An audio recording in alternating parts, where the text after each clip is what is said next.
All right, so I'm live and I'm live earlier tonight because we have some stuff to talk about. Some pretty cool stuff. So I got my tea right there, still covered. There's some vinegar syndrome in front of me. There's some indicator on the other side. There's a reason for that. Today was a big day in movie news, especially for me. Hey, Javed, how's it going? I'm on early today, so hopefully I came on at a good time. Uh, hey, Isaac, did you guys see the announcements that came out today? So I woke up this morning. Well, woke up I didn't really sleep a lot. Hey, Zach, how's it going, man? So what we're doing is we're talking about the announcements today. I'm going to go through my entire indicator collection as well, kind of give you an idea, a bit more about the company for those who are kind of newer to them, which I'm guessing is not a lot of people right now because they've been pretty popular, but they're getting up there. That being said, there were some big announcements today. I'll start with the smaller ones first, and then I'll get into the big one. And we got a few things to talk about. Some stuff I'm super stoked about. So let me just get to my get my trusty iPad here, and we'll look at it.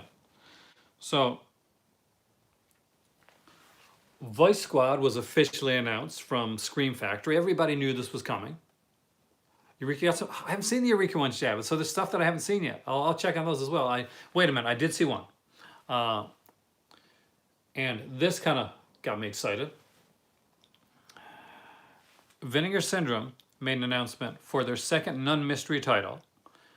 And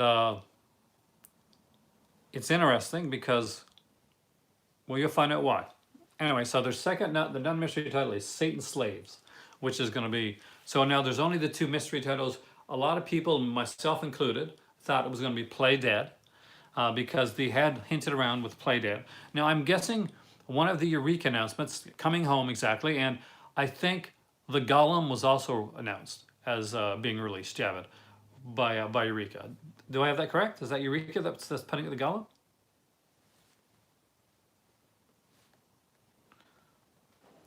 Now, two were announced from Indicator Films. And this is what we're going to get deep into and deep dive into today. So hopefully those excited you. Because they announced The Legacy, which is that freaky looking cat film.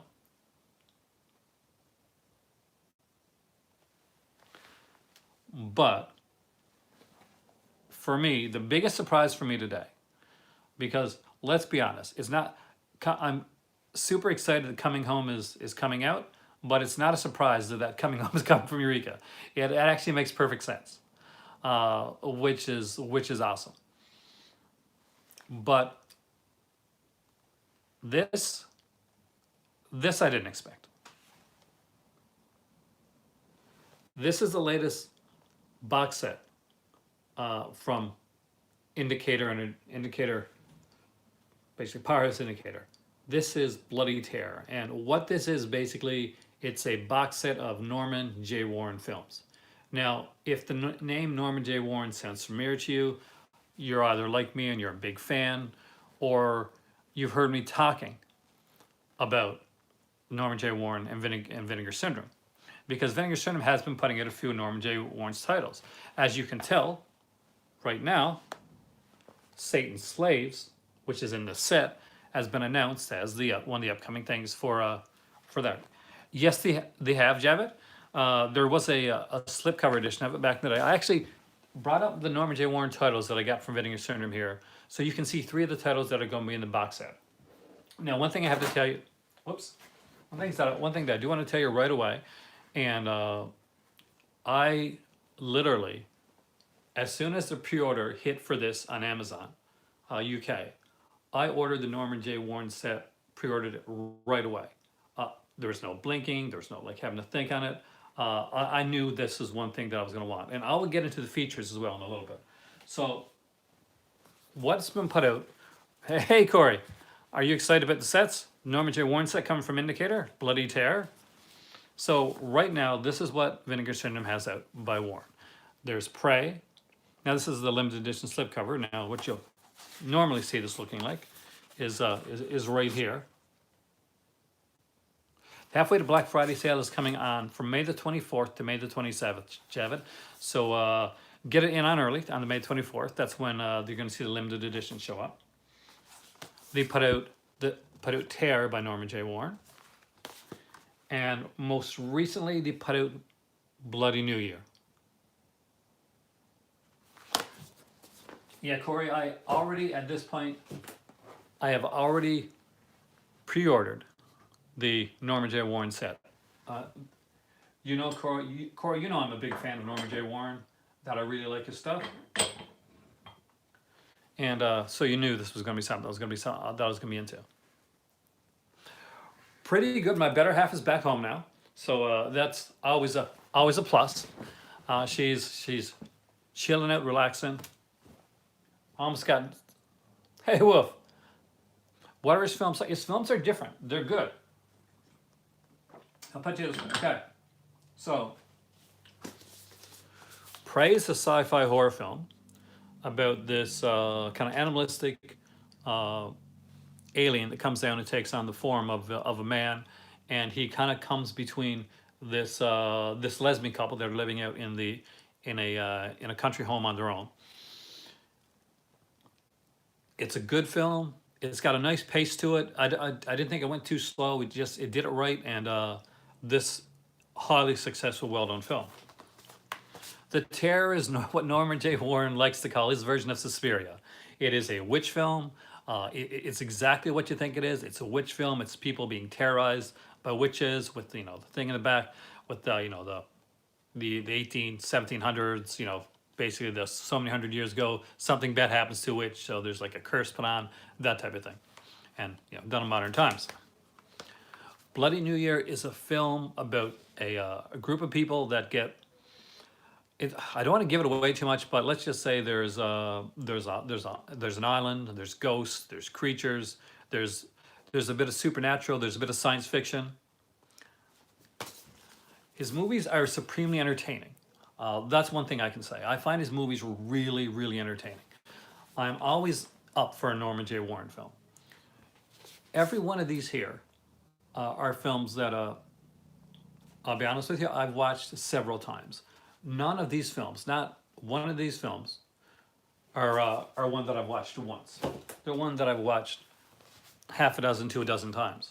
Now, I think somebody is going to ask me, so you got the Norman J. Warren set, you got Norman J. Warren, those 3 Norman J. Warren films. Are you really going to want to get those limited editions? Well, the answer to that is hell yes. And let me tell you why.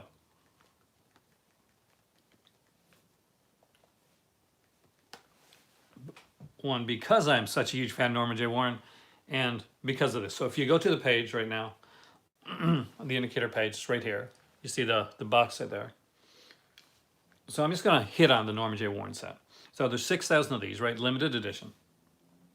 Norman J. Warren, 1976 to 1987. So you guys can see the different covers that they use. There's Satan's Slaves, it's very similar.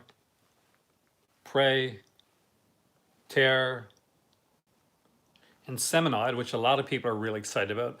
People are extremely excited about Seminode. And of course, the classic Bloody New Year. So what exactly does an indicator box set include? What does this box set include?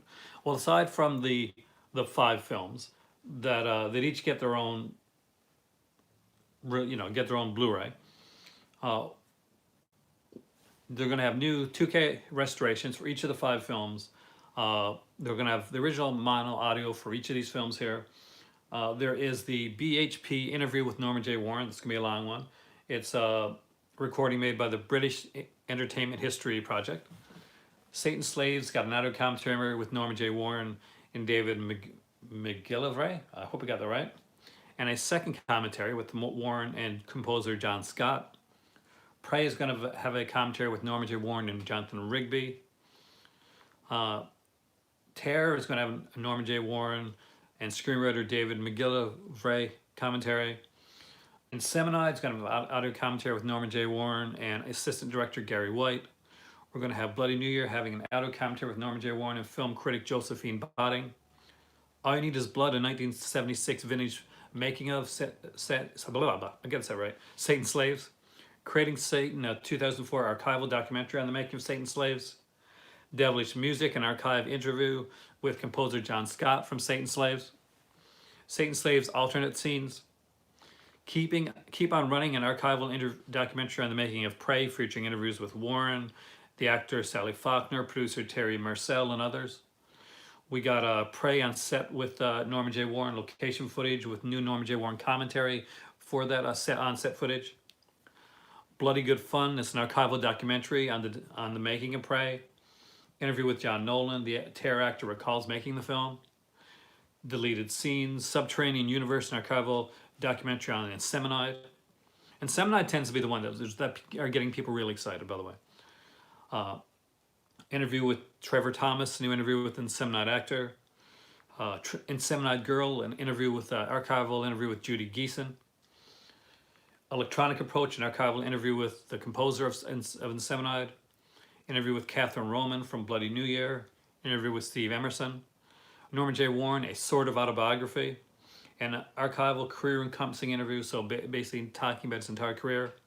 The Bridge, 1955 to 1957, surviving footage of an early short film directed by Warren about a pilot on a mission to locate a bridge in Germany during World War II. The Making of the Bridge. Carol, a pilot test for Warren's unrealized feature film about teenage pregnancy and backstreet abortion with Georgina Hale and Michael Craze. No, I'm upstairs actually. When I'm doing my music video, it's way lower. Drinking Time, a comic short by Warren. Turn Off Your Bloody Phone, Norman J. Warren and the Ghost, horror short produced by Fright Fest. Interview with Yixi Sun, the filmmaker and Warren collaborator. Trailer and TV spots, image gallery, limited edition 120-page book with new essays and archival essays on Norman J. Warren. Limited to 6,000 copies.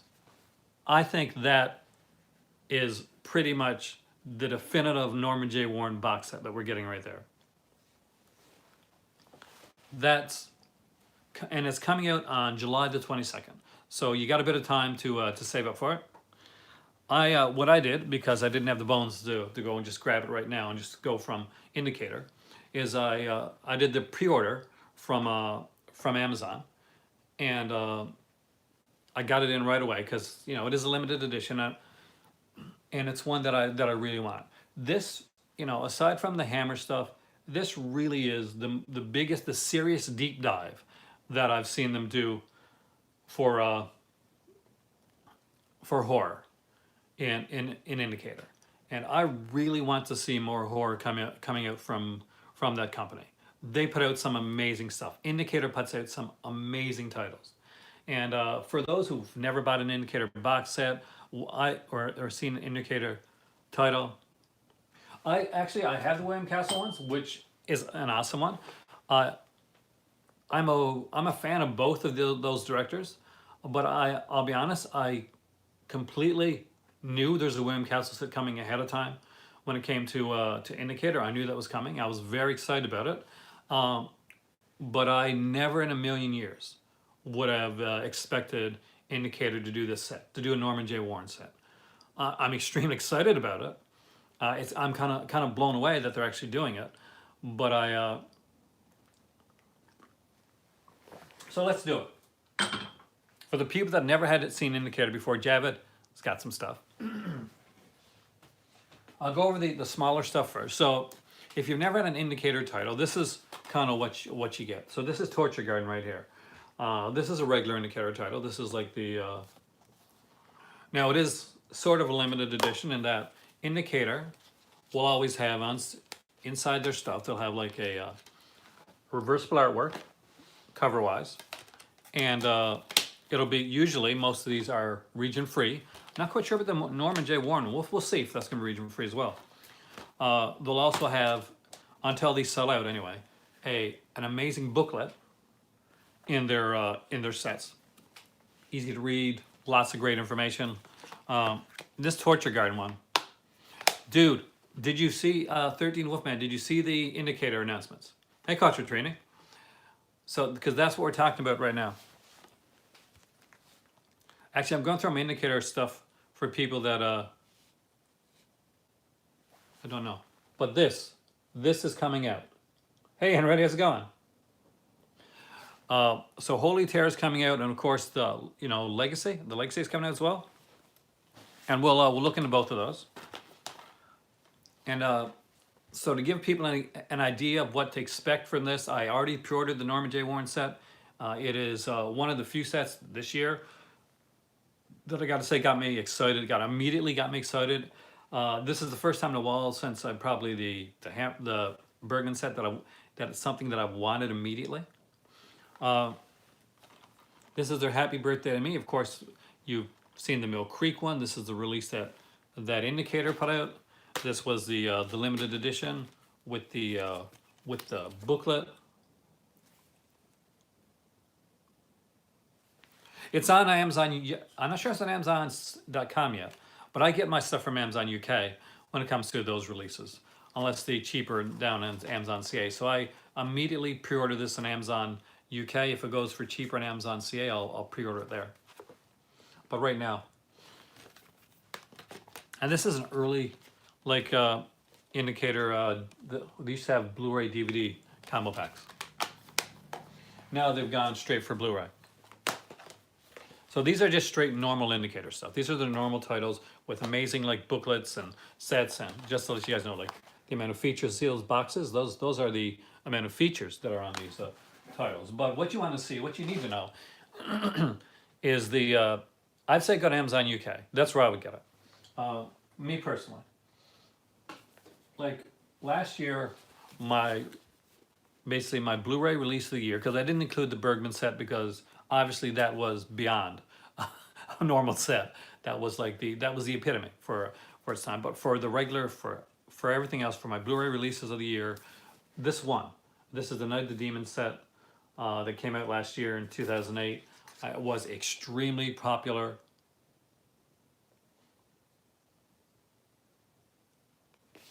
And if you've never checked it out, still this is I think this is still available to get. Definitely pick this up. This you're the Batman. It's incredible.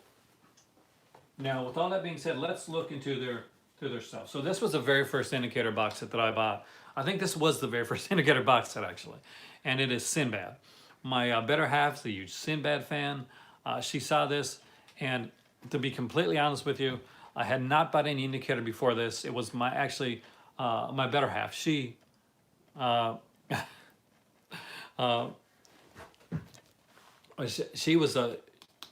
huge into this set. She had tried to get Sinbad and the Eye of the Tiger from Twilight Time. It sold out too fast. She didn't end up getting it, and she was peeved about it. So when this set came out, she said, "Screw Twilight Time. It is this. This is the cherry popper set. This is the first one, man." And this is what the Indicator set looks like. This is a typical Indicator set. So just so you can see, when they do their artwork, it's usually, it's not like, there's no Indicator logo or anything. Usually on the top, they go with like unobtrusive artwork. It's impressive looking stuff. This is an awesome set. I've got another Sinbad. Not a Sinbad set, but like a Harryhausen set. But this is like the definitive Sinbad set. And these are usually their booklets. Now, just to let you know, Isaac, you made a smart move. I can't afford it right now, but the last movie is actually selling out. So that one is almost gone. So anybody that wanted to get Dennis Hopper's last movie from Indicator, jump on that one, because that one's actually going to be selling out really soon. When it comes to stuff like this, you can't knock Indicator when it comes to the box set stuff. Before this, Arrow was the definitive, like if you got an Arrow box set, you got really excited because it was pretty much you knew you were getting quality, and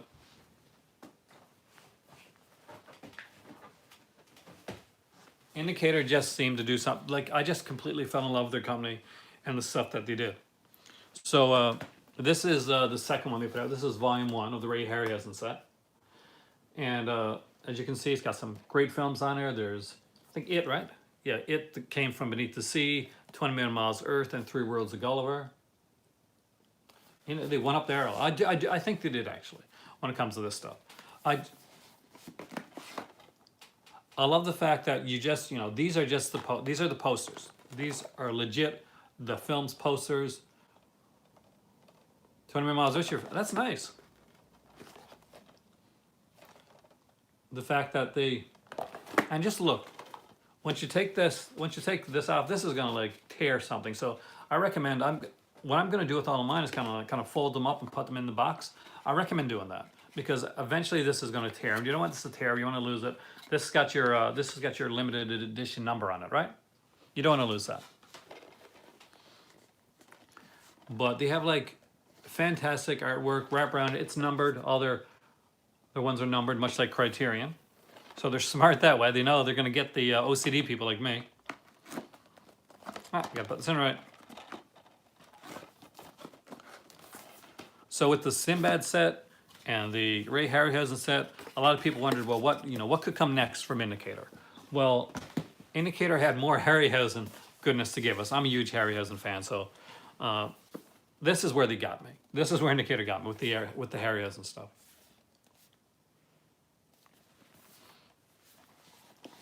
There's some great stuff on this set here. There's Mysterious Island. Yeah, the artwork's insanely great. And I love the fact that back in the day, posters were art. They were definitely art, and they really go into that.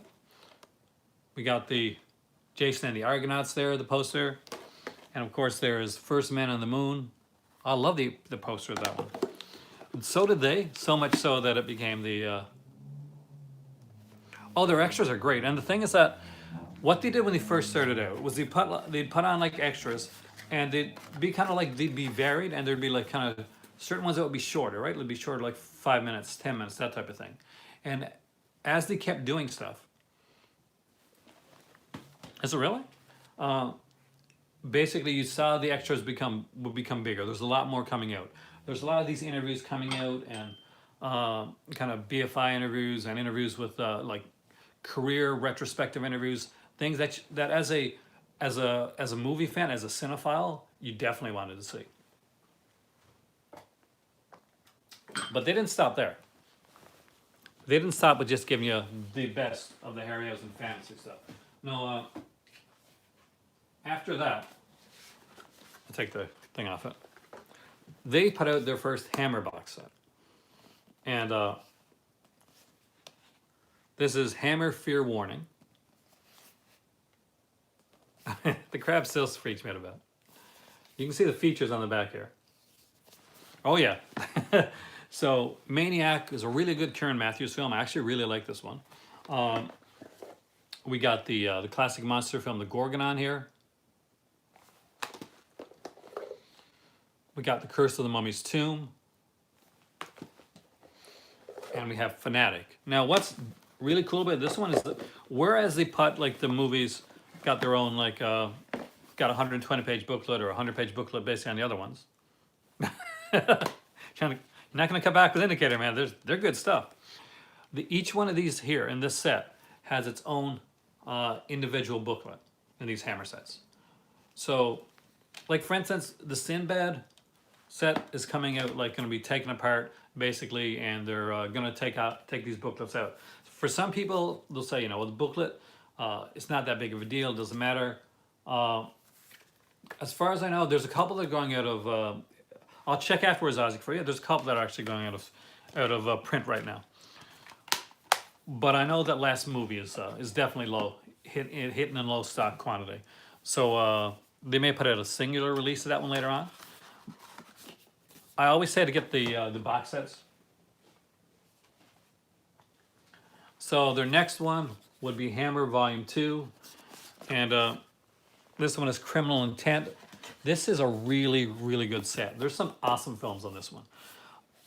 People were kind of surprised because it did not go with the normal like Hammer horror that you normally see with most box sets. It wasn't like, there wasn't Frankenstein films or Dracula films, or there wasn't like really monster films. They were different type of films. But when people actually got the set and realized how good the movies on this set were, hey Corey, dude, how's it going? Um, they were uh, they were really pleasantly surprised.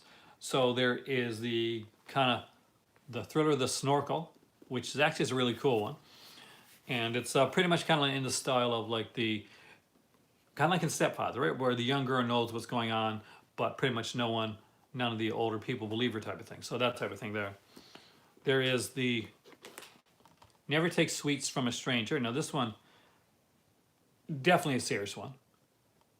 Exactly. They put noir films, thriller films. Hammer put out so much stuff, and it's a shame 13 Wolfman that so many people just know them for their gothics. They just know them for the gothic stuff that they did, and they did way more than that. Now they did an awesome job with gothic stuff, but they did an amazing job with these here as well.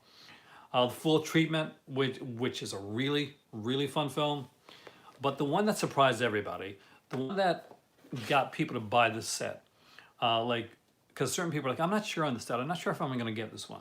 Then a few people watched Cash on Demand. Now, if you have never seen Cash on Demand, it is an awesome, just cracker of a thriller. It's got Peter Cushing and Andre Morel, and this is definitely one of the top Peter Cushing like performances, in my opinion. He does a great job. I need those Vichy Hammer Noir sets. I've seen them. My dad used to have a couple of them, actually. They look really cool.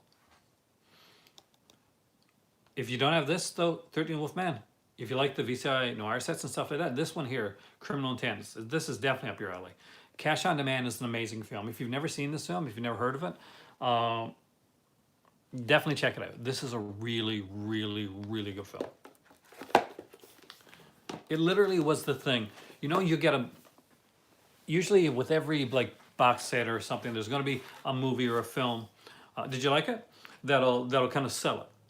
Like a lot of people wanted like the first one for the Gorgon and for you know the Mummy film.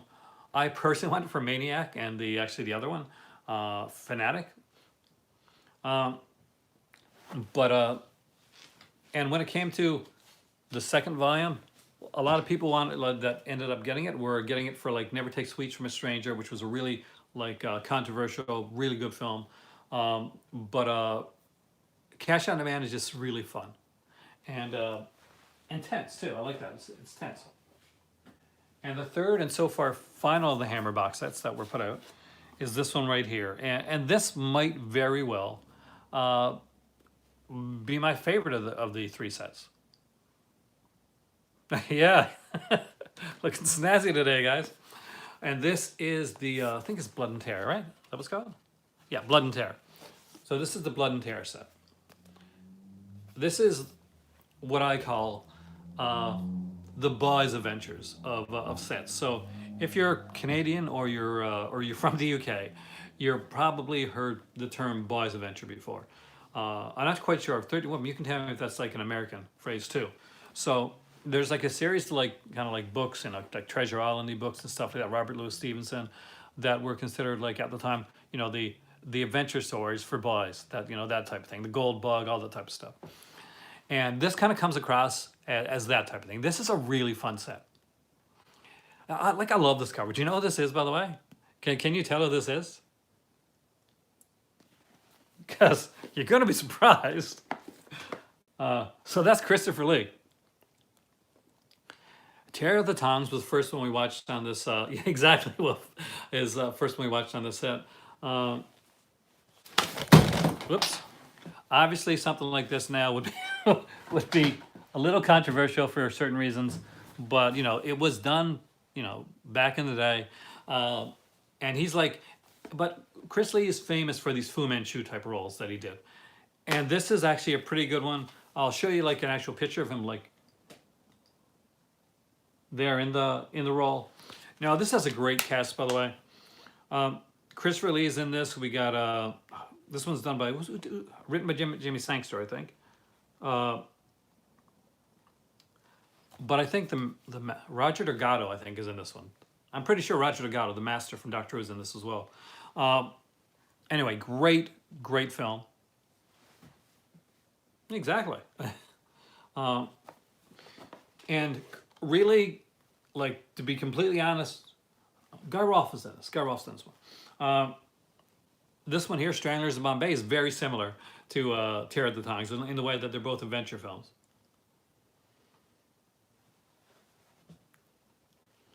The road shall hear from me again. I can't do a good Fu Manchu. But these are really great. If you like Terror of the Tongues, you're going to love Stranglers in Bombay, you know, vice versa, that type of thing. You also got some actual really cool war films on here as well. There's a Yesterday's Enemy. Again, we got Guy Rolfe, who, of course, for most people now, like especially like people my age, they remember Guy Rolfe as the puppet master. Well, that was a really good film too. And so was this one right here, Camp on Blood Island, which was one that I've been wanting to get for a long time. And that's the thing. The artwork at the time on these are incredible. They stick with the old artwork, and I got to say I've been extremely impressed with the way that they've done that. But I'm not finished with this stuff yet. You think I would be finished with the box sets, but no, there's more, as they would say in those like schlocky TV commercials. So after they put that out, what's next? You can never tell with Indicator what's going to come next. You can't. It's just too freaking hard to figure out. So next, I'm not quite sure what order these came out in, so we'll just go.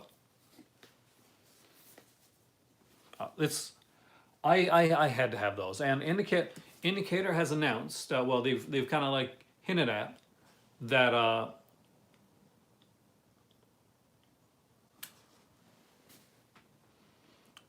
As someone to do a impression of Dracula. That's not Dracula, that's Bella. That's cool, actually. I love John Landis. That they are doing 2 more Hammer box sets. So I strongly recommend, like, if you're interested in these Hammer sets, get them now, because I'll be honest with you, there's 2 more coming, and there's going to be stuff you want, and then you're going to have like one of the sets, and if you're OCD like me, you're going to be like, I cannot just have one of these sets. I got to have the complete Hammer set. And how sexy are those Hammer sets going to look on your shelf when you get all 5 of them when they come out? So because there's going to be 5 of these sets. There's 5 of these Hammer sets coming out. So aside from that, then they went in a completely different direction from Hammer, completely different direction from Harryhausen. The next thing to come out was 5 Tall Tales, the Bud Boddicker set. So this is at Columbia from 1957 to 1960. There are some awesome films on this one here. There are, how many? There are like, I think there's 7 on here. No, there's 5 on this one. So 5 Tall Tales. I should have known that, right? The Tall T, Decision at Sundown, Buchanan Rides Alone, Rod Lonesome, and Comanche Station. So just to kind of give you an idea, this is the Tall T right here. This is Buchanan Rides Alone. All these, of course, star Randolph Scott, who was like kind of Bud Boddicker's go-to guy. Comanche Station. And just to let you know, like, so if you're wondering, like, how come some of these other ones, you know, I'm hearing other titles, but I'm not seeing them. That's because on the other side, the pretty much, take this out here. So this is the Tall T. This is Decision at Sundown. So, and each of them have their own disc. They're not like doubled up on a disc or anything like that. They each get their own disc, and they each have their own cover. Depending on which film you like better, you can switch out whichever cover you want. There is as always, there's a ton of features on this one here. Do I recommend it? Hell yeah, I recommend it. And as always, it's got that awesome looking Indicator book. And just look at this, man. When you're like, if you're a big fan of Westerns, you're a big fan of Bud Boddicker and stuff, and Randolph Scott, you got to have this in your collection. It's a definitive like set in my opinion. Sony put out like a kind of Critics' Choice set, like a DVD set. This, of course, is a Blu-ray remastered set with many more features on it, and also that book as well.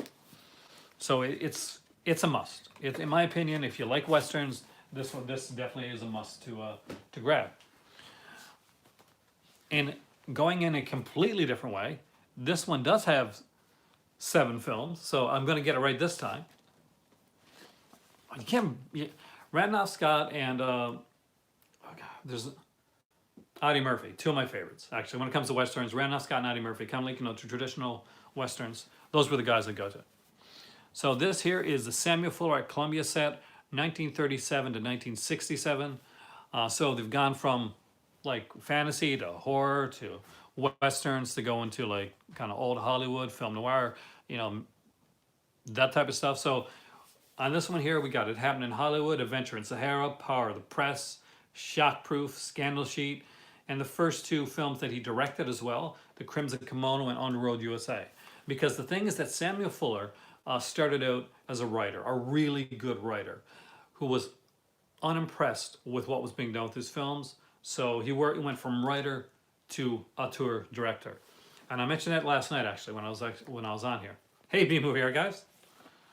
Hopefully you heard the announcements. Indicators putting at the Norman J. Warren set, and I've already pre-ordered it. And they have some neat stuff on here. Like I love this cover here. It's really old school. This has a very kind of like film noirish type of cover. Oh man, you're definitely gonna like this one. Yes, Stephanie. Stephanie, did you order the Norman J. Warren set yet? I pre-ordered it on Amazon UK like 10 minutes after they announced it. I'm super stoked about that. I'm hopefully selling people here on buying Indicator.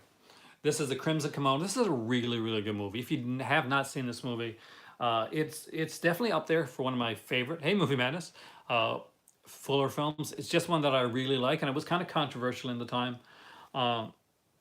Yes, this is a beautiful American girl in the arms of a Japanese boy, which in itself was a big taboo type of thing to do.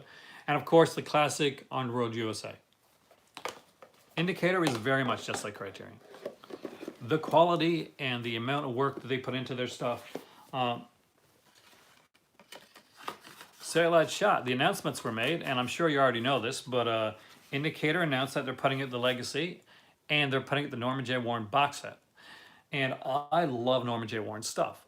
Although I do have the Norman J. Warren stuff that came out from Vinegar Syndrome, this box set is going to be, in my opinion, my thoughts, the definitive talk on Norman J. Warren. This is going to be it. This is going to be everything you need to know about Norman J. Warren and then some. So next up, and Stefan knows this one really well, and this is the first set from the William Castle one. So this is the William Castle at Columbia set, with again 4 titles in here. The Fantastic Tingler. I mainly do. I buy the box sets. What I want to do is I want to like go to London again and like basically kind of focus in on buying a lot of their single releases. But the thing I wanted to make sure was that their box sets are so well done. They're so above like many of the box sets that I see come out that I trust Indicator enough that I would blind buy a box set. So far everything they put out is stuff that I've been fans of, stuff that I've known.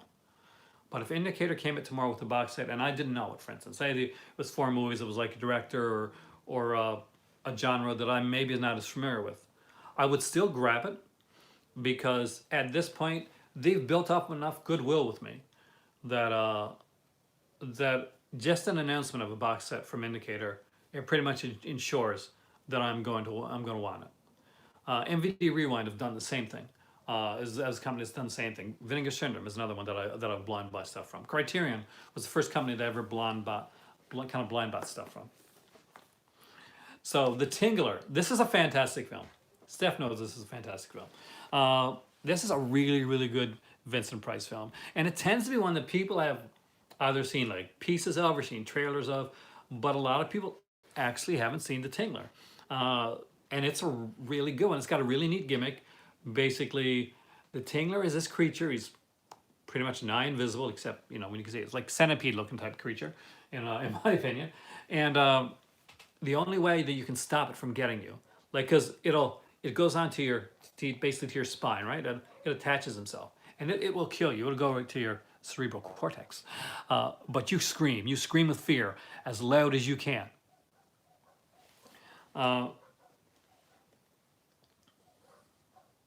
The packaging and the quality of the picture is amazing too. Now this The MGM box set. I've got that set downstairs too. That's a really cool set. But on Blu-ray, you gotta have it. So 13 Ghosts, of course, is was a fantastic little film. Again, as everybody knows, I was still disappointed they didn't put the Ghost Viewer in there. They should have done that. They did kind of like a digital Ghost Viewer type of thing, which is not the same. But they made up for it with the amount of features and commentaries and the complete documentary on William Castle, which I watched 3 times in a row. I'm not going to lie to you. I watched that documentary 3 times in a row one night when my better half was gone. I was like, I liked it, but I missed something here. I missed something there. I got to go back. Rather than just go back to hear the part that I saw, I just rewatched it again. It was a really great documentary. Homicidal, what a favorite of mine. Nobody talks about this one. This is a really good film. Obviously, this is William Castle's version of Psycho.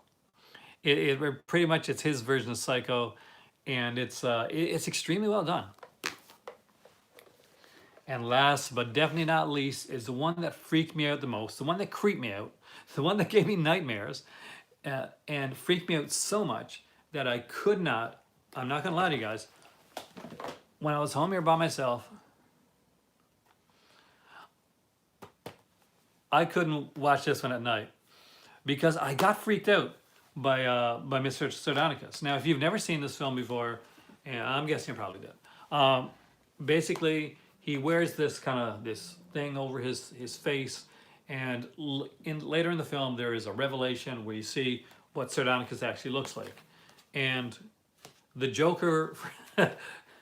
That's it's freaky. It is creepy. Mr. Sardonicus wears this mask over his face, and it's got a reveal. It's think Phantom of the Opera style thing. It's got a really good reveal, and all of these had great features on them. They were fun to watch.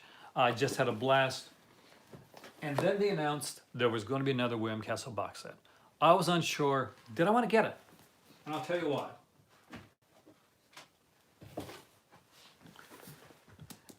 Basically, it didn't deal as much in horror. It was a very different William Castle box set.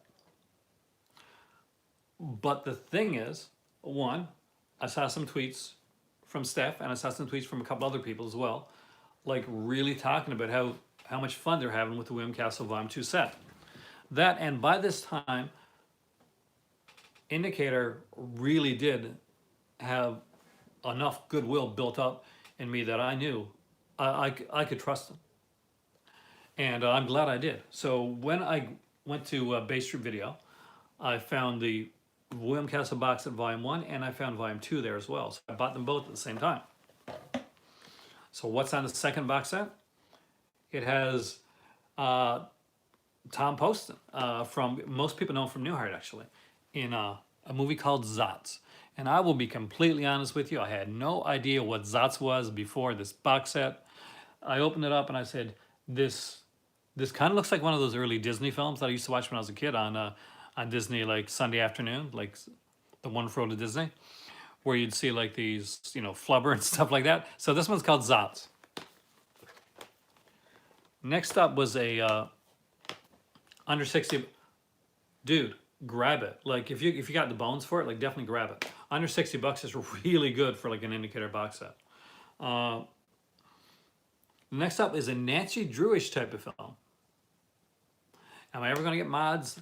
I don't know. One of these days, maybe. Depends on, like, the way I do my videos right now, they don't really lend themselves to it.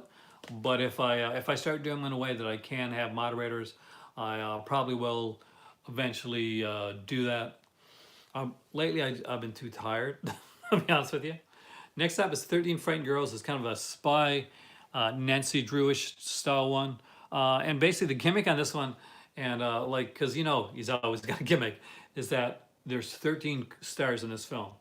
And he literally said that, so there's 13 different versions of this film, with one of the girls being a star, for their area.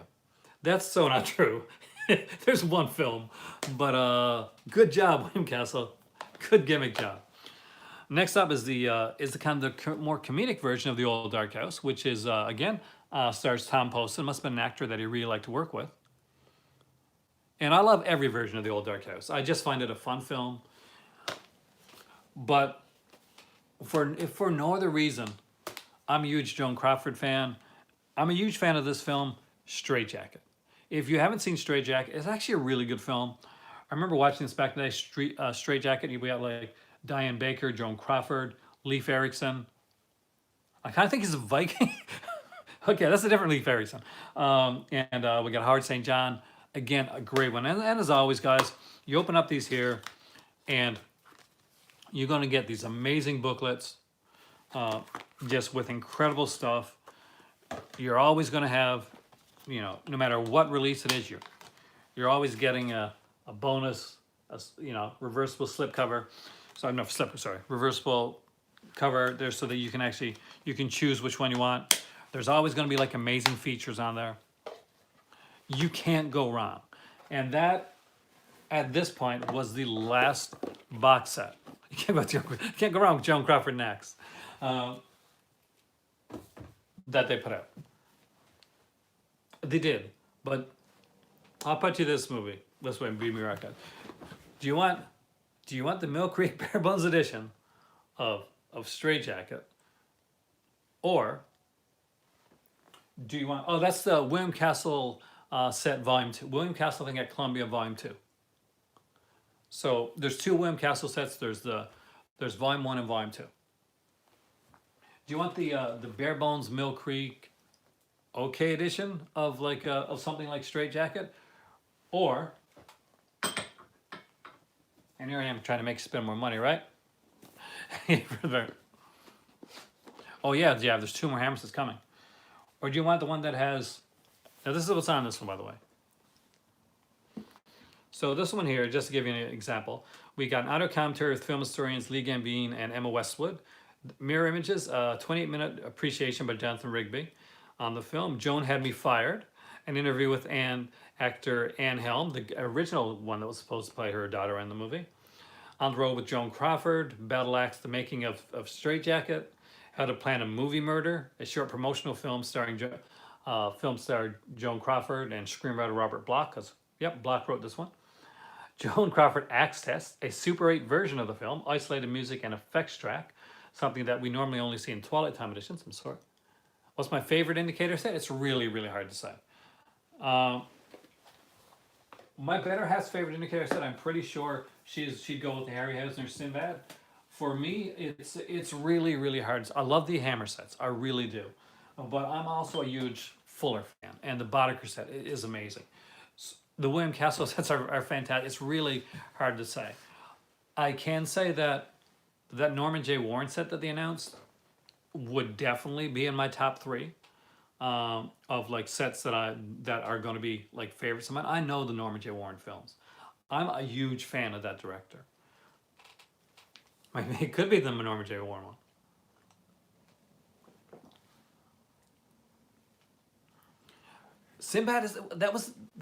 Sinbad's the gateway drug. Sinbad's the one that got me hooked. You can't go wrong with Sinbad. Now, I'm excited about the other announcements too. I do want to get Vice Squad from Scream Factory. It's a long time one of mine. I want the Golem as well. But this indicator set, first of all, that's free. Yeah, then get that taste. Just get that taste, man. So did you ever find out which one was under the $60? Coming Home is your favorite release announced. Is it, Javid? Oh, B-Move Records, thanks for coming in, dude. Hopefully you get to check the rest of this out later. I'm not quite sure how long this video is going to be. Because I did get through those box sets a lot faster than I thought I was going to be honest with you. But three of those have already been put out through Vinegar. But that being said, it's different commentaries. It's like Bloody New Year put out from Vinegar Syndrome, for instance, okay? That's the thing, Jav, when you got a good memory with a film like that, something like really cool, kind of hits you in that spot, nothing's better than that. Nothing can beat that, right? Bloody New Year came to commentary, and that was it. Like, there's a lot of features on Bloody New Year on the Norman J. Warren box set. This is a great, like, if you're unsure about the Norman J. Warren box set, and maybe you just want to pick, like, there's a sale coming up, Vinegar Syndrome sale coming up. Maybe you want to test, kind of test the waters with one Norman J. Warren film before you go all in. Pick up one of one of the ones from Vinegar Syndrome, kind of give you an idea. Oh, bad timing. 54. It's not bad, man. And you get this straight jacket film. But honestly, this can kind of save you some. If you're gonna grab this set, do you need to get the Vinegar Syndrome ones? Maybe, probably not. There's going to be different commentaries. That'll be a difference. And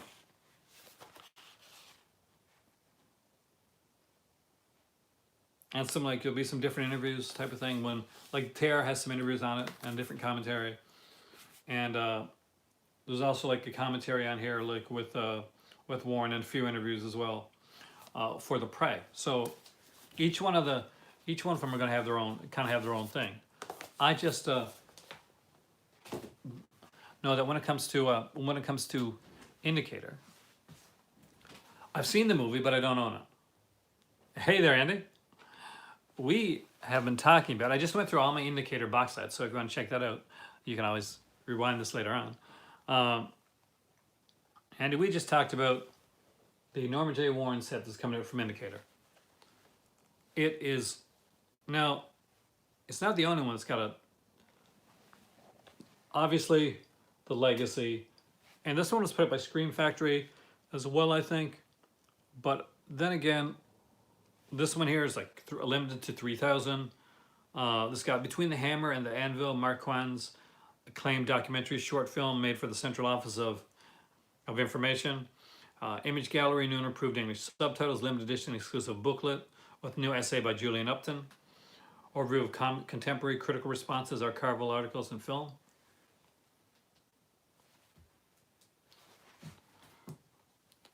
Ooh, I kind of want to find what you just said there. So I'm going to open up I'm going to do what I should have done earlier. And I'm going to open it up on here so that I don't miss any of your comments. So if I look away or something like that, I can always go back and check out the comments here. So it's coming out on July the 22nd, Mark. Both it and the other set. They can range in price. I know that the set, if you buy it directly from Indicator right now, is around £44. I think on Amazon UK it's £50. That being said, trust me, these things tend to drop in price before they come out. And if you lock it in early, then when it drops in price and goes back up again, because that's what happens on Amazon, it'll drop in price and it'll go back up again. You're going to get it for the lowest price. I always do that because 9 chances out of 10, after something comes out, especially if it's a limited edition, it's not going down. The price isn't going to go down. It'll fluctuate back and forth between higher price, higher manufacturer retail price, and just a little bit under. But before, there's going to be times when they're going to like drastically reduce the set, and if you pre-order, it doesn't cost you anything to pre-order from Amazon. So if you find it from another place, like just before it comes out for a better price, you can always get that. But this way, if Amazon fluctuates the price, you're locked in at the lowest price. That's why I always go with that.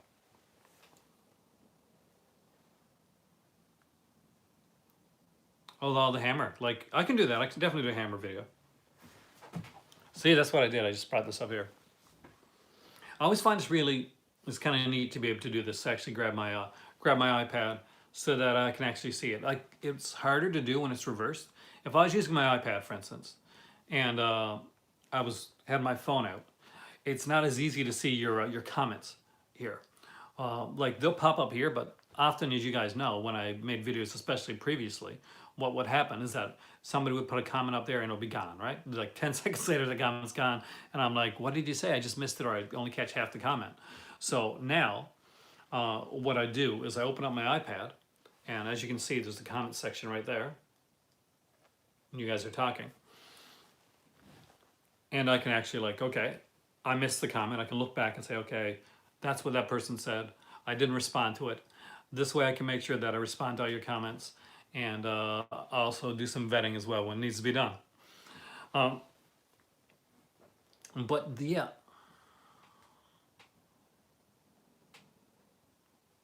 Thank you, Javin. I do apologize, by the way, if some people feel at times that I do miss out, or I don't get back on the written comments below as much. Like, I'm trying to catch up with that. It's just been a very busy time lately. I do try to comment on everything like from here. And if I notice, like, I'll notice some comments, I'm like, okay, I got to remember that because I want to put it into a video, or I want to like comment on there. I'll do like live commenting as well. But I do like to make sure that I do read everything that's written down there in the comment section, not just on here, but actually in the, like, somebody that comes and watches it afterwards.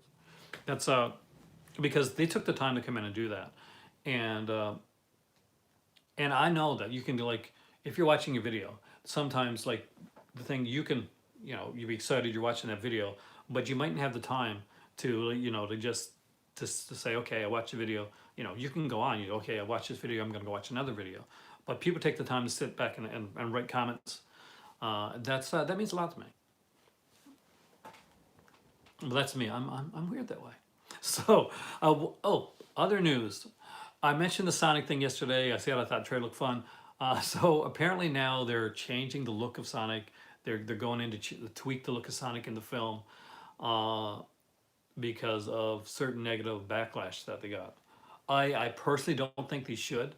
I think nothing helps of any film at all when they listen to the quote unquote fans.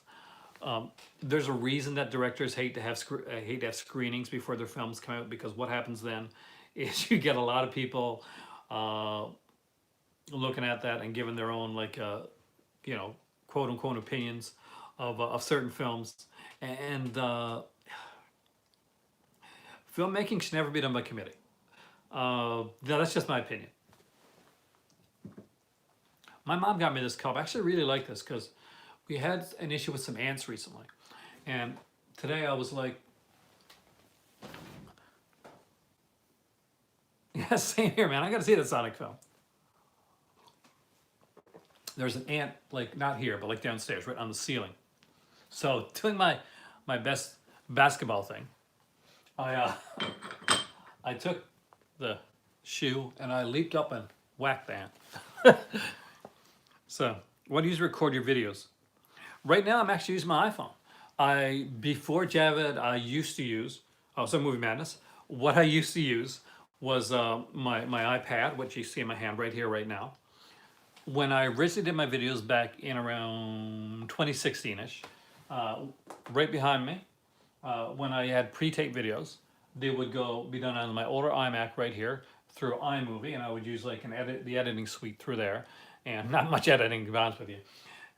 And I would do the the pre-tapes through there. That way I could put like openings on there, insert stuff, that type of thing. What'd you think of it, Mark? Right now, I do find that I used to use this, and I would use like a clip-on lavalier mic but the sound was iffy. I do find, and you guys can let me know, by the way, like, I do appreciate your feedback on this. I do find that exactly, this is an older one too, man. Right now I'm using an iPhone 8 to do this video. I find that for me anyway, and when I look back on it, the sound and the picture quality on the iPhone 8 actually is preferable to the iPad that I'm using. So that's why I've moved it over. The iPhone 8, I find that it makes the videos sometimes slightly shorter because, sometimes they'll, I'll get that low, that low warning type of thing, the low battery warning. But I do think it makes me do things more concise, kind of more on target, which I try to do.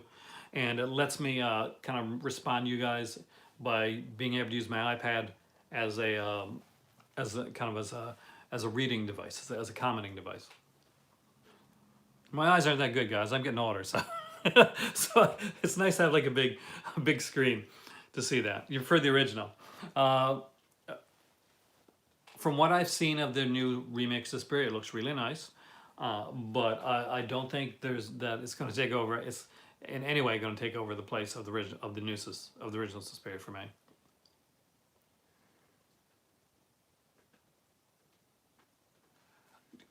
So you're using the phone. What type of phone do you use, Movie Madness? Are you using like an iPhone or like using like a Samsung Galaxy or Xperia or because that that will make the difference. I mean, like since the very beginning of my channel, I've had some iteration of the iPhone that I normally used.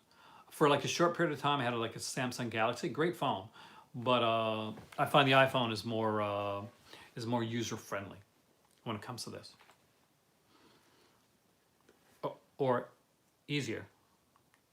Galaxy Note 5, that's not too bad. Galaxy Note 5 is a good phone. Um, what I where I'm like doing live videos, it doesn't obviously doesn't matter so much. You got Nokia. That's I recommend like if you got a decent phone like well Movie Madness, you got a decent phone there. Um, do you use like editing software as well? I haven't grabbed the Cujo one yet, though I really should. Um, I'll be honest, I couldn't because I couldn't afford it right now. That's the thing. I saved a little bit of money for my trip to Halifax, so I'm gonna do a little bit of spending there. The rest of my money is like squirreled away for the vinegar syndrome sale. Um, but yeah, no. When it comes to like phone wise, it depends. Like I usually do my editing on iMovie when I do pre-tape stuff. Well, I'm not sure what you use for the Samsung, what editing suite or editing software you use. A phone is perfectly like you can make a movie now. You can make a feature length film using a phone. Uh, so you're good there. And Culture Tree is right. You can buy a hotspot for internet, that type of thing. Um, but that's what I recommend. If you're using your phone, like just look like do a little bit of research into like the different like inexpensive like editing software. If like you kind of want to fancy it up a bit, but never think that a phone is like an inferior way to do your videos. Actually, full feature length films have been done with iPhones now. So and Samsung Galaxy, is a fantastic phone. So either way, you're gonna get some good stuff. Use Samsung Movie Maker. For some reason that didn't come out. Use your selfie camera, my regular camera in the back. Okay, so that's right. Uh, my kids have like Android phones, and one of the things I like about it is you got this thing where you can actually hit. Like I think my better half does because her phone is bigger. Like I got the smaller. I got the iPhone 8, and she's got the 8 Plus. So hers got a bigger screen, and hers has the ability like you hit on the picture and it kind of zooms out a bit, like when you're doing selfies and stuff like that. If you do that type of thing, then that's always kind of a plus there.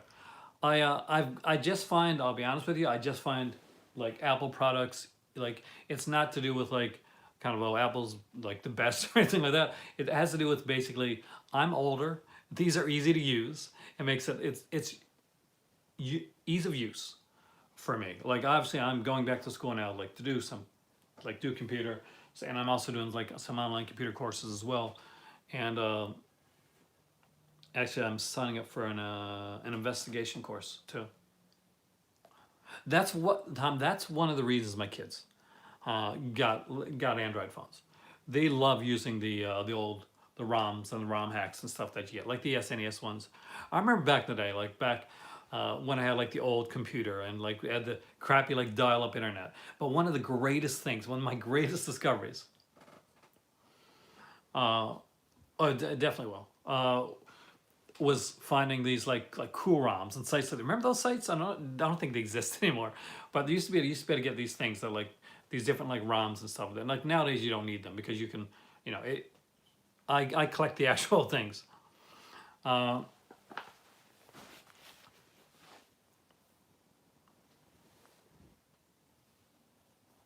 Oh, nice, Scudder, man. You barely spoke. I'm guessing you're working.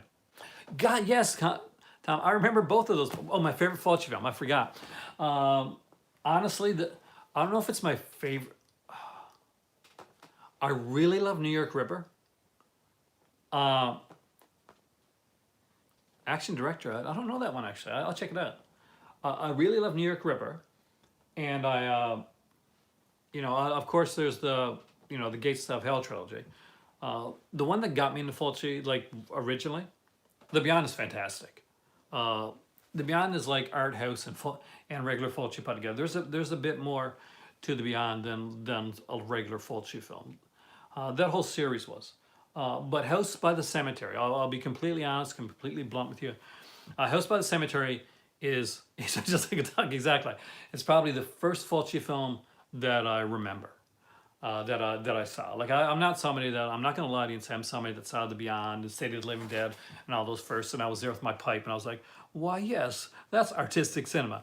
No, House by the Cemetery was probably one of the easiest ones to come across where I lived, and it was all over the place. You could find like copies, and some were cut right of House by the Cemetery. That was one that stood out to me. Now, New York Ripper is like obviously it's a kind of a mishmash of a slasher and a giallo film. It's definitely not a straightforward giallo. It's definitely not a straightforward slasher. It's a bit of both. It's a bit peanut butter. It's a bit chocolate. It's all sleaze. It's it's all sleaze. Oh, did you? Grindhouse put out an amazing edition of the Beyond. I don't have that edition because I already had two versions of the Beyond, and my better half told me no way in hell was I buying a third one. I have the steelbook that Arrow put out, which is one of my favorite looking steelbooks of all time. Oh yeah, Joe Spinell was. That's the thing. Joe Spinell was one of those character actors, Java, that you worked in a lot of stuff. If you go back and you watch, what is it? Go back and watch Godfather. He's in Godfather. Oh, I'm definitely going to check it out. It's just such a long movie that I just have the time or like the energy to watch it. Like that being said, I've watched like the last few days. I'm watching all kinds of films.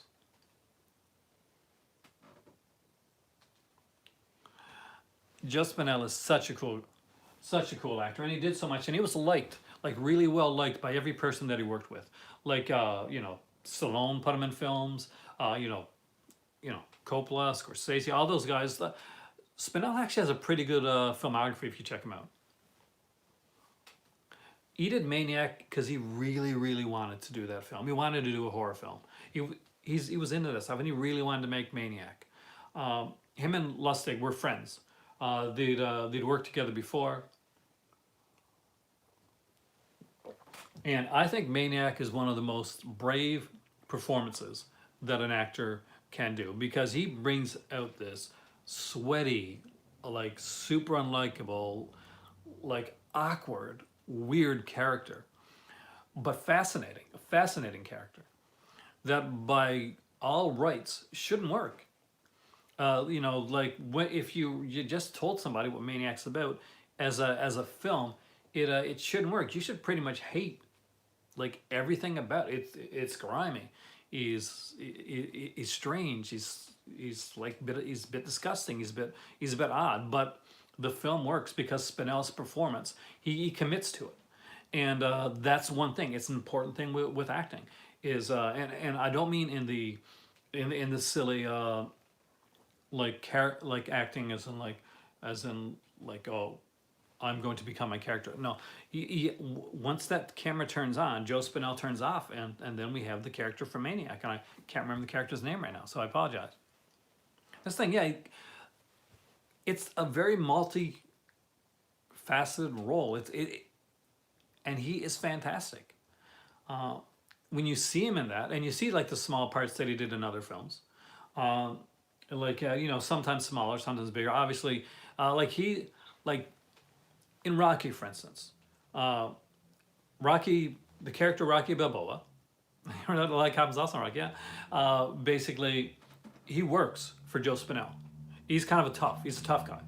He does kind of what Joe Spinell does. Joe Spinell is kind of a heavy, like a mob guy, and he could have played typical mob guy. Oh yeah, he's been in a lot of films, man. Just check out his biography, his filmography. I'm pretty sure there's a lot of films that he's done, but he doesn't. He lets Rocky do his thing. He actually is kind of a nice guy. He isn't what you expect from the, you know, beat down this guy, like mob boss, street tough guy. He actually thinks a lot of Rocky, and he only has a short period in that. Yeah, exactly. He wasn't Taxi Driver, but but he makes it count, and that's what I took. And the short time that he was in that, I remember there's another film that he was in as well. God, he was in a lot of films. Uh, Spinell was a favorite.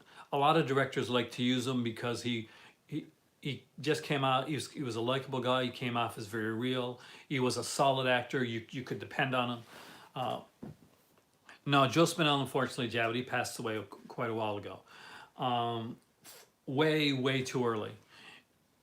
He was in the process. I was looking at actually making kind of like a kind of a spiritual sequel to Maniac. Uh, but unfortunately, he passed away before that could ever happen. If you don't yet have The Undertaker from Vinegar Syndrome, by the way,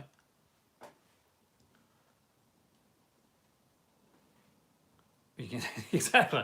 But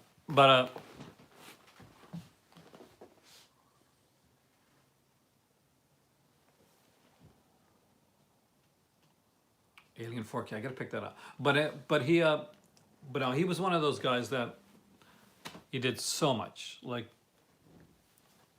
sorry guys, I could like just kind of wax like I'm not sure poetic, but I definitely have a love for Joe Spinell. It's you know, anyway, pick up if you don't have The Undertaker, pick it up. It was his last performance that he did, and oh yeah, the new Joker film is definitely Scorsese-esque. The new Joker film. When I saw the trailers for it, I'm very excited about the film. I'm not gonna lie to you guys. Um, I'm a fan, and a good friend of mine, Brian, uh, from Just to This podcast. As you know, we both love uh, the King of Comedy. It extremely underrated Scorsese film. If you have not seen the King of Comedy, I really recommend you see the King of Comedy. No, don't give me spoilers in Game of Thrones. I'm actually watching it tomorrow. My better has been gone since it started back up. So we're going to be watching 3 episodes of it like tomorrow, kind of back to back, and so we can get caught up on it. So we haven't seen the Battle of Winterfell or anything like that yet. But by next week, I'll be caught up on Game of Thrones. But yeah, King of Comedy is a fantastic film. Actually, when I saw the trailer to The Joker and I saw Robert De Niro, I thought he was playing the same character. I thought it was what's this character? Rupert, Rupert. I always got Rupert Pupkin, right? Rupert Pupkin. Yeah, I thought he was playing the. I thought he was going to be playing the same character, and they legitimately could have used that from what everything I've seen of Robert De Niro's character in the Joker. They could have easily just named him that character. I have not actually. I haven't seen the new Death Wish yet. I hear mixed reviews about it. I think it'll be fun.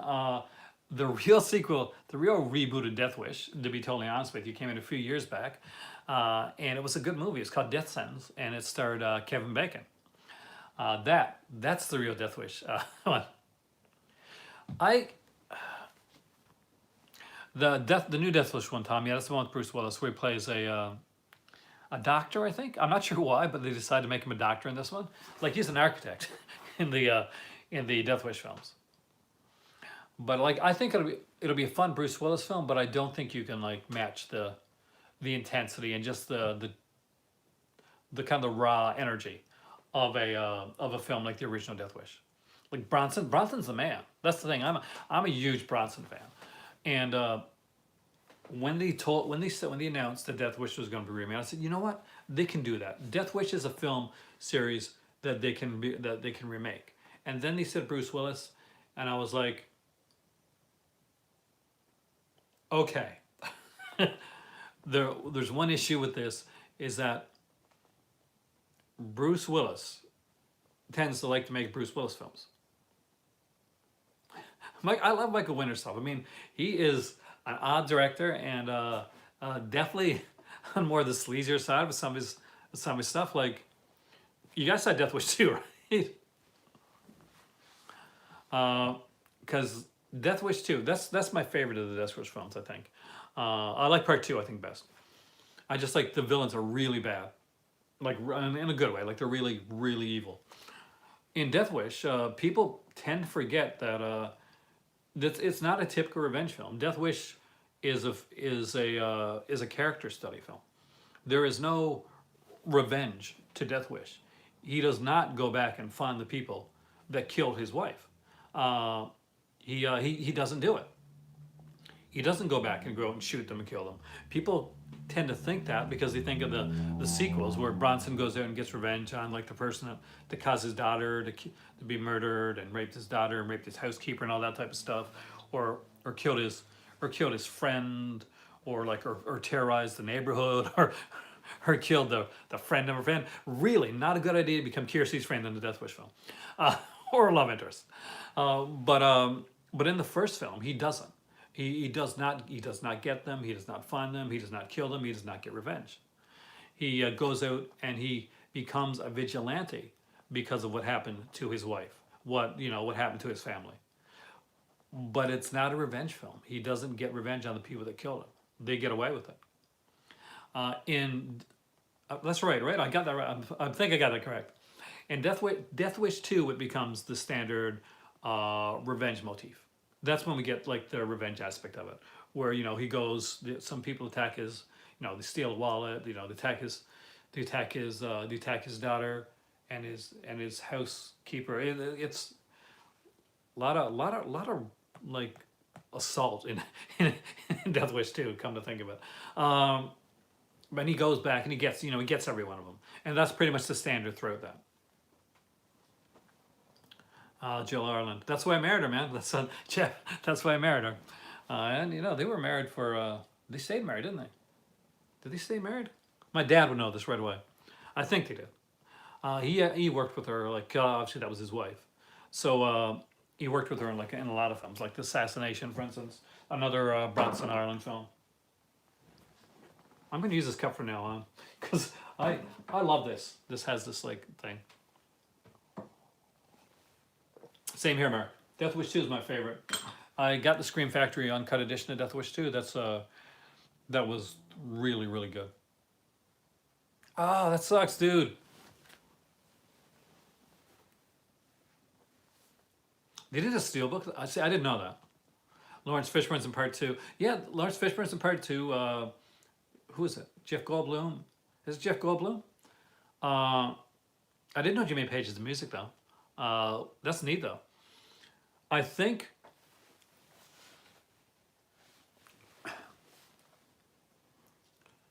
the scene, actually, Javid, I think the scene in part 2 is more is actually even more brutal than the one in the first one, especially with that housekeeper.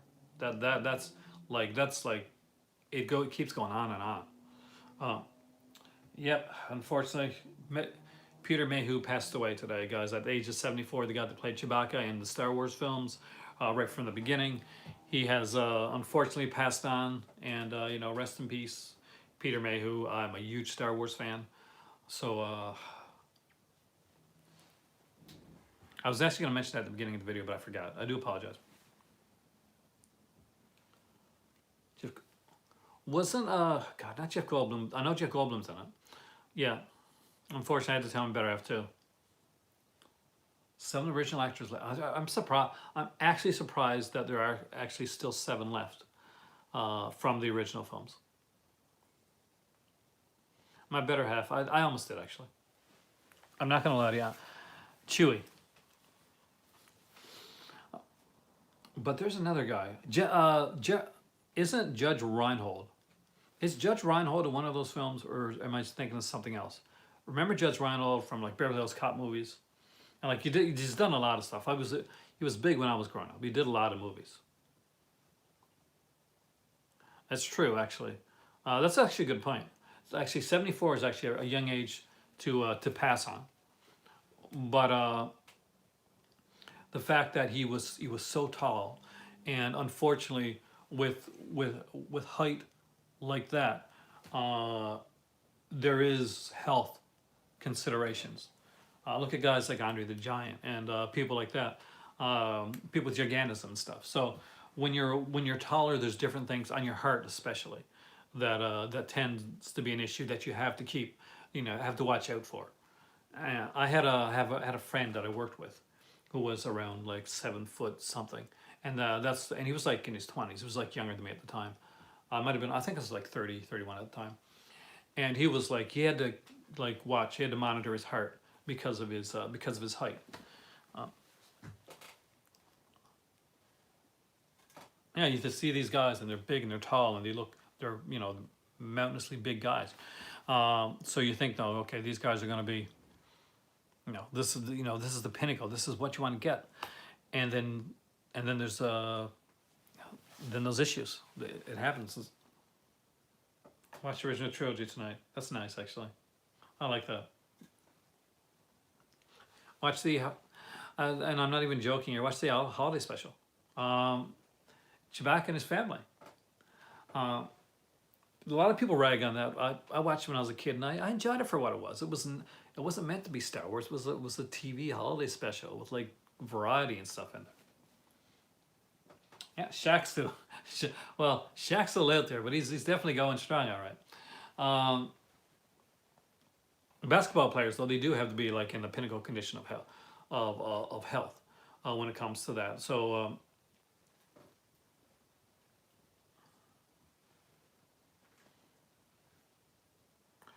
it's one you can that it has never been released because of Lucas. Actually, he was really embarrassed by it. I don't think he should be. Lucas should own the stuff that he's done. Like he doesn't own it now. But when I say own it, I mean in a metaphorical sense. You know, bones and all. This is something you made. This was part of the creative process. It may not be the best part of your creative process, but it was a process along the way. That's why I got asked before. Somebody asked me, should I pick that Samuel Fuller set because he only directed 2 of the films, and I want to see, and I like Samuel Fuller, but is that really a Samuel Fuller set? But that's the thing. You're getting to see the creative process of man, like writer to director. There is a pathway, genesis to that, and you want to see all of that, bones and all. You want to see all of that, and that's the thing with it. That's why I think these things like Star Wars Holiday Special and all this stuff, the Roger Corman Fantastic Four, put them out. I will buy them. I will definitely. I am your target audience for that stuff. Put out the Star Wars Holiday Special on Blu-ray. Put a couple features on there. Please do it soon, because unfortunately we're losing a lot of the people that worked on this stuff, and the fact that they're not doing it. There's a lot of stuff that's not being put out. We lose the ability to hear the voices of people to that we're not going to get. Hey, we're not going to get a Peter Mayhew commentary. We can't go back now and say, let's interview him for this coming out. He's passed on, but we still have a few people that are still around. So thankfully we still. I'm like, yeah, I saw your comment on that actually about Mouth of Madness and Cobra, right? So I love Mouth of Madness. I got it for Christmas. That was one of my Christmas gifts this year. I actually got a lot of Scream Factory this year for Christmas. Mouth of Madness is one of my favorites. I think it's a highly underrated Carpenter film. It is one of the best Lovecraftian films, I think. It's pure Lovecraft. And there's a lot of kind of homages and kind of subtle not subtle and not so subtle references, depending on how well you know your Lovecraft, to Lovecraft in the Mouth of Madness. By the way, there are great features on that edition that you got, so make sure to dive into the features, but only after you watch the film. But it's a great release. I don't have Cobra yet, but it's one that I do want, because it's just such a fun film. And I had a huge crush on Brigitte Nielsen, who I'm pretty sure is the female lead in Cobra, right? But In the Mouth of Madness is a great film. If anybody here doesn't have it, like they're collecting the Scream Factory stuff, it's definitely one of the top ones that you put there. Go ready, right on, man. There's an episode of Just the Discs that talks about Cobra. And the guy, I can't remember his name now, I do apologize, but that does it, and maybe Steph knows. I'm not sure if Steph's still here though. That does like that did around two now with Brian, and he does good impressions, and he does like the Cobra impression all through the Just the Discs episode. He keeps coming back to it, and he recently did the Manitou one with Brian on Just the Discs, and he keeps doing like these Tony Curtis impressions. So if you have not checked out those episodes, I definitely recommend them. You remind you, I don't know. I think the Brigitte Nielsen character. Not that there's anything wrong with the girl in Game of Thrones. She's an attractive lady, but Brigitte Nielsen definitely has. She was like, I'm redheads. Well, when I was young, redheads, that was my weakness.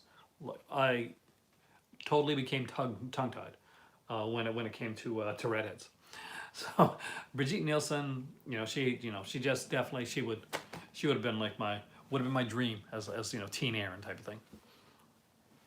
My very first oh yeah, for sure. Yes, my very first girlfriend, little Aaron, teen Aaron. Not at all, actually. Well, Tom, don't start with this season. Go back and start from the beginning. Game of Thrones is one where you got to watch it from the beginning. It's not something you can jump in any season. It's it is a serialized. It's a very serialized show with a lot of twists and turns and stuff like that. But is it hard to get into? I don't really think so. I think actually it's one of those shows, much like when I started watching stuff like The Shield or Dexter, that I really liked. I liked that is really easy to get hooked on. It's really easy. A lot of nudity. Don't watch it in front of like your kids or like if you got parents around. A lot of nudity in Game of Thrones, especially the early stuff.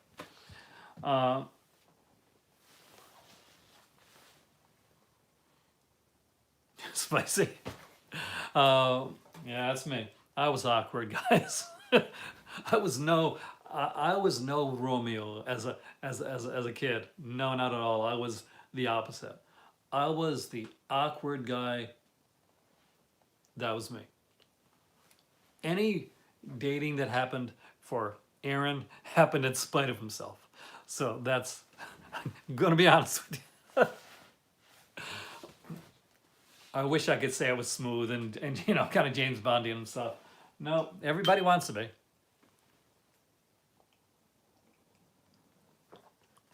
Nightfall, I don't remember. I think I've seen Nightfall. I was a sweet talker. Not to college. And even then, it was always like, wow, I think I'm so smooth. And and actuality, I remember being in college, right? I was talking to this girl, and we were talking for a bit, and I thought, man, this is going so well.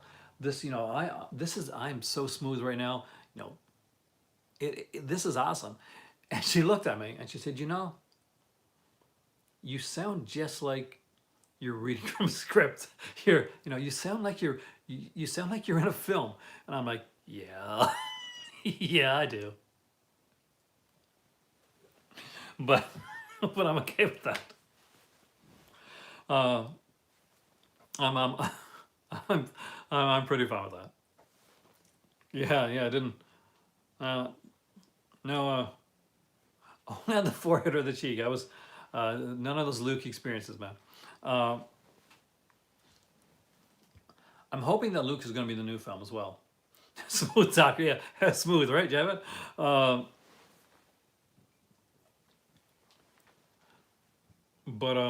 No, anyway, I totally lost my train of thought there, guys. Worst thing about a cup like this is it's a fairly small cup when it comes to tea. Though I do like this because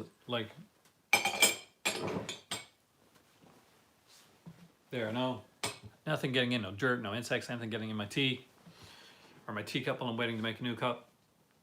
Gotta love that. But yeah, there's a lot of great stuff coming out right now. Just think of Anne Margaret. They won't be able to talk at all, man.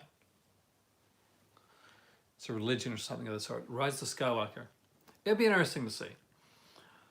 Like some people were I think they were kind of disappointed that Rey. I guess Rey wasn't like a Skywalker, but the fact that uh, they were doing like a that it looked like Rey and like Kylo had sort of a thing that would have been really weird.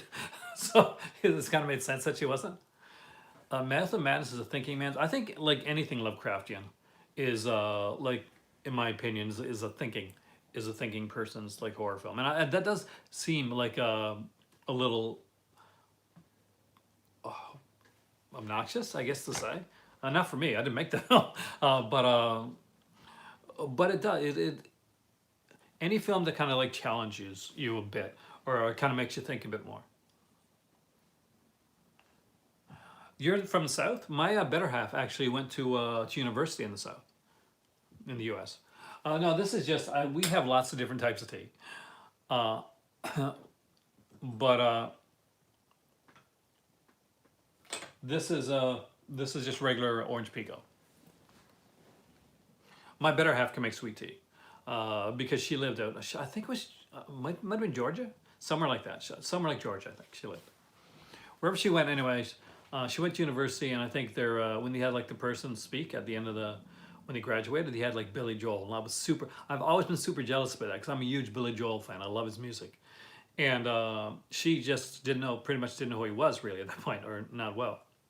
Oh yes, my better half makes a great Moroccan tea. I do drink the mint tea in Morocco. I'm a huge fan. Lately, I'll be honest with you guys, the new crawl. I haven't seen that actually. I've been wanting to see Morocco again. It's been on my list. I wonder if I can show you guys here. I'll really quickly go to this for a second here to give you an idea like what the area that we're in. Hopefully this will help out. Oh, Mark, thank you so much for coming in, dude. We don't see you in here enough.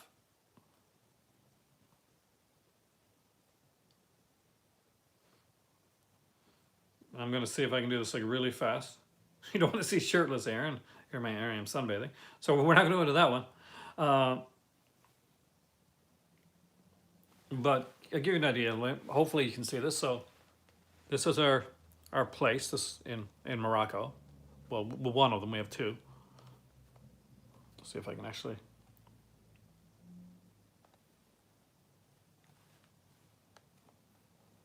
This was during our commitment ceremony, actually. And there's looking down on the.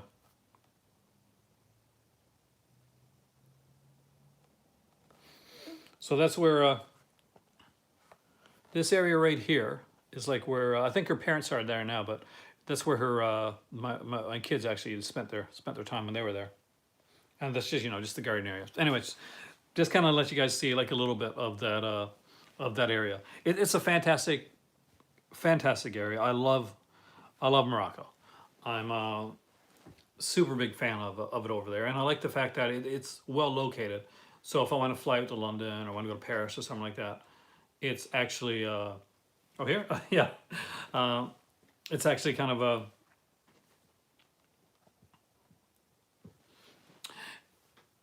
It's pretty easy. It's pretty simple. It's the worst part is that when I'm flying to Canada, like so it's an 8-hour flight straight through, right? It's longer if I got to stop over in like London or something like that. But I recommend it. I do recommend Morocco. It's a fantastic area. The good thing about Morocco is that, you know, by far and large, it's a fairly safe place. If you hurt a tourist in Morocco, it's not safe for you. If you're like a person that lives in Morocco, because tourism is a huge industry there. Oh, dude, U.S. dollar gonna carry you pretty far.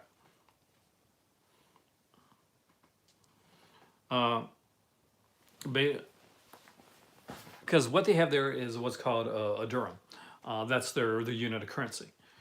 Like on $20, for instance, like 10 and $20, you're renting a room like a beachside room. Like if you go to Morocco, there's places to check out depending on where you want to go. There's Essaouira, which is if you're a lot of movies and TV shows, like Game of Thrones, for instance. Part of Game of Thrones was made in Morocco, and that was made in Essaouira. So if you're a Game of Thrones fan, then definitely go to check it out because that's where Game of Thrones was made. That's where Othello was made with of course the great Orson Welles. That's where the Beatles worked on their White Album, and that's where Bob Marley went and smoked some good weed and wrote some songs. Yeah, yes, actually, I've been to Casablanca. There's a fantastic mall in Casablanca, yeah, a huge, humongous mall. Cobra Kai, I've only seen the first season. I haven't seen the second yet. And my better half was born in Casablanca. That's where she was born at for an F1 race. Nice. Every year in Marrakesh, there's a huge film festival that's run pretty much by I think Scorsese and Coppola. Those guys and we work on the Moroccan Film Festival. It's in Marrakesh.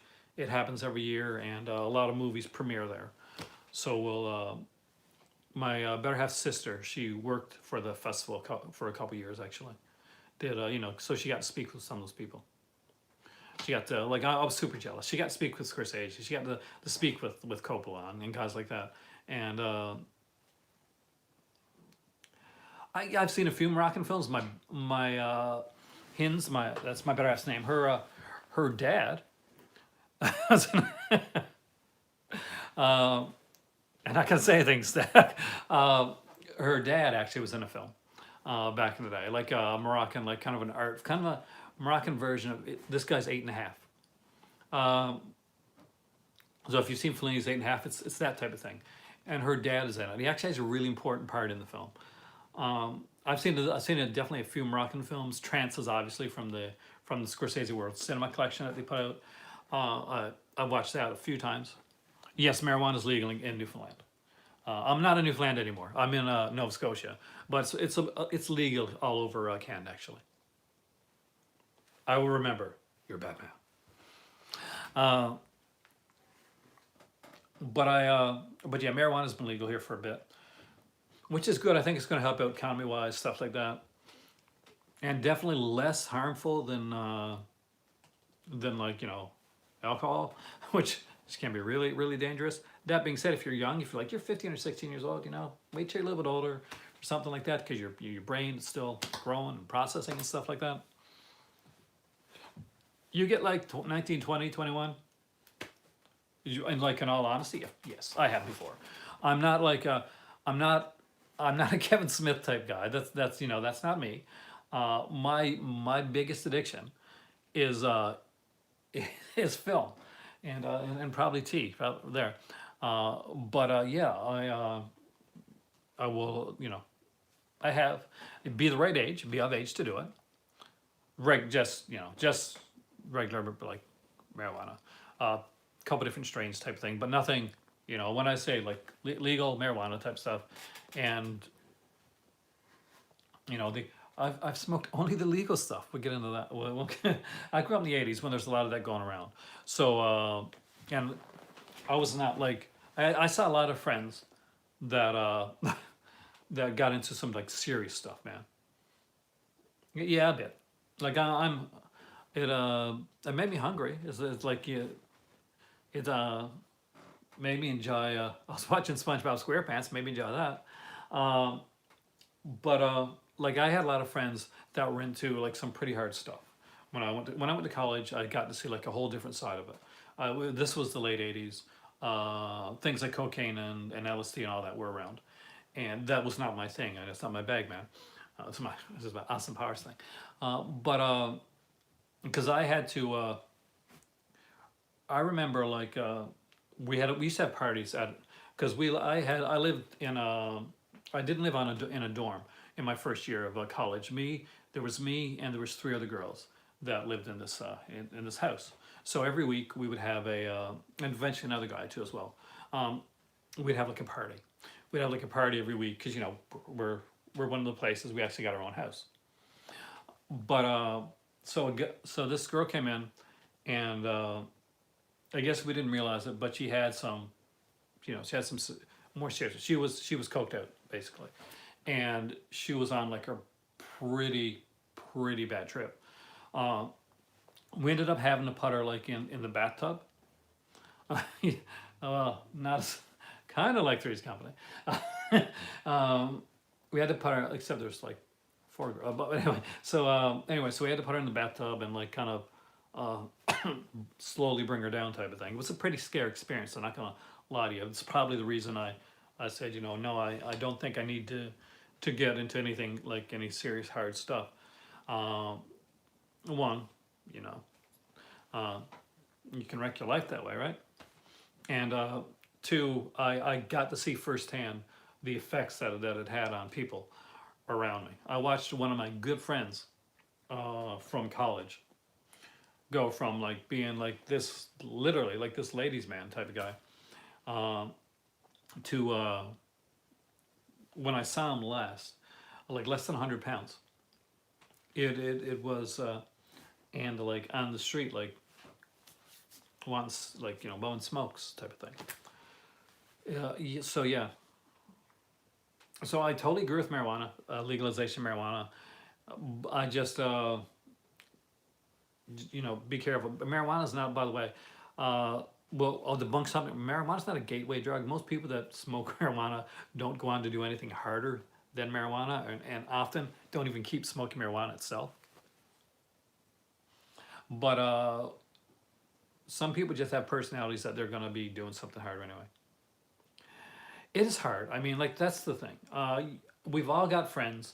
We've all had friends that have been into, like, this has come to like this anti-drug thing. I don't want to be that. I don't want to be that guy, but because just be safe. Whatever. If you're gonna do something, be safe and whatever. Like, I'm not gonna say do anything like serious, but even like just marijuana, like do it with somebody. Don't do that alone. Like, do it with somebody else. Um, because no, we've all had those people in our lives, in our family, in our like people that we grew up with. Like the Grange Hill, exactly. Uh, but the guy from Grange Hill went on and became like a serial killer on Coronation Street. Remember?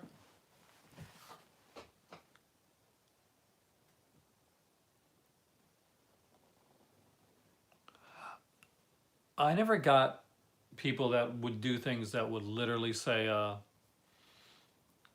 that could kill them. Like, I never understood the, like, I've seen train spotting, but I've never understood how people would buy something that like would have like a nickname like Death or Grim Reaper, like I don't know. Maybe I just enjoy life a little bit too much for it's like, do I want to do something that could possibly kill me the very first time I do it? No. So if there's any kids out there that watch this video, don't do that stuff. It's not good. I mean, like, stay away from like stuff like cocaine and heroin, that type of stuff. I'm going to seem extremely square saying that, but if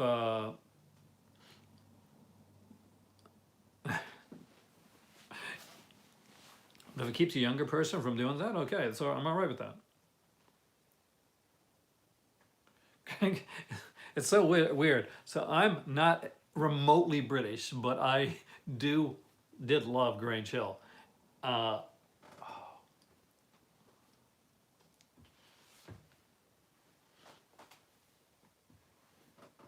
for a while, I did kind of go straight edge, like completely.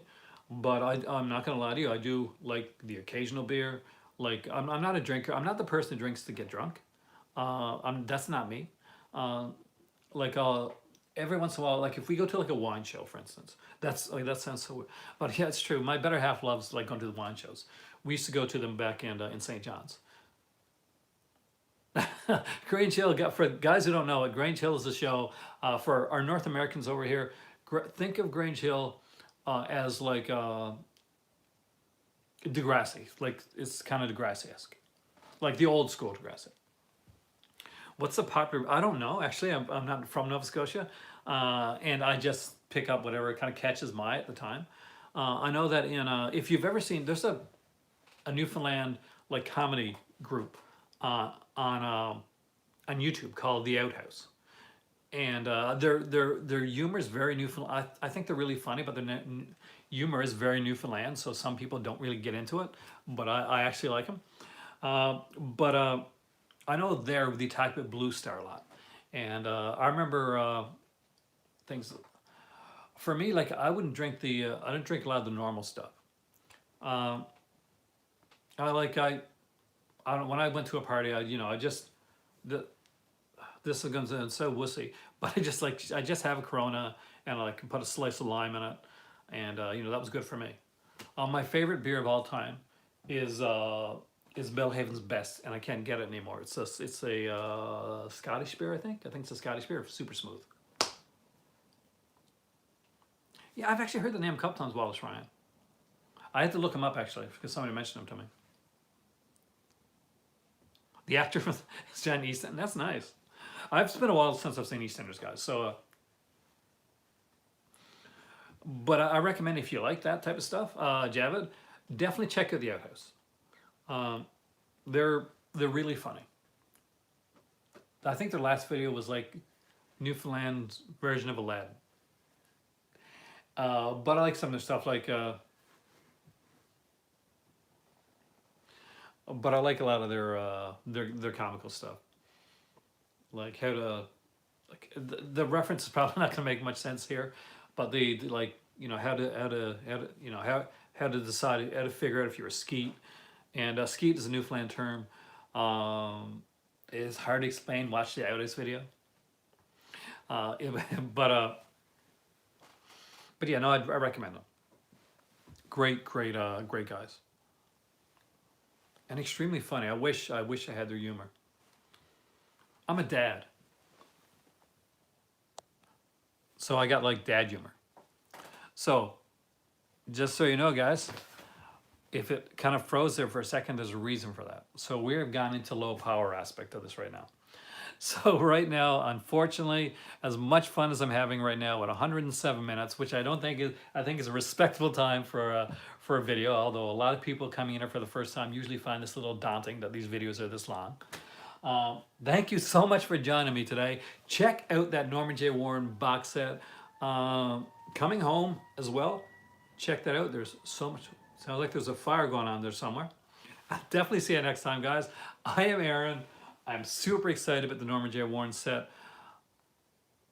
I am at super low battery. Looks like I do have great timing. You guys rock, and I will.